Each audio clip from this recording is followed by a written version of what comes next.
In this video, we will use an assumption-based approach to differentiate between the parametric and non-parametric tests and show you how to choose the right one for your data. Let's start with parametric tests. In a parametric test, we assume that the distribution of the population data follows a specific form, most often a normal distribution. A sample statistic, estimated from the sample data, is then used to make inferences about a population parameter. However, in real-world scenarios, a population's distribution doesn't always follow a normal distribution. This is where the central limit theorem comes into the picture. The central limit theorem states that if we take many repeated samples of a sufficiently large size, the distribution of the sample statistics, such as means or proportions, will be approximately normal. It is important to note that the central limit theorem also assumes that the samples are random, independent, and identically distributed. When comparing two or more groups, the general assumption is that the population variances are equal. This is known as the assumption of homogeneity of variances or homoscedasticity. However, there are some specific versions of these tests designed to handle situations where variances are unequal. For instance, Welch's t-test is a modified version of the independent samples t-test that does not assume equal variances. For parametric models such as linear regression, there is also an assumption that the relationship between the independent and dependent variables is linear. Now, a final assumption is that the observations within the sample are independent of one another. Parametric tests are primarily designed for continuous data. However, they can sometimes be applied to discrete data, particularly with large sample sizes.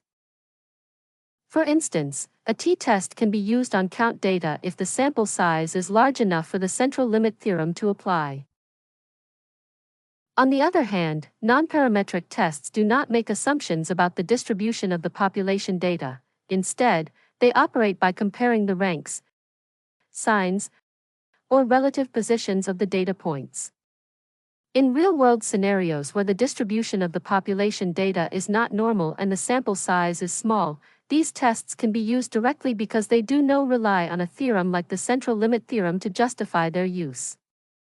For instance, the Mann-Whitney U-test can be used to compare the distributions of two independent groups when the sample size is small or the normality assumption is violated.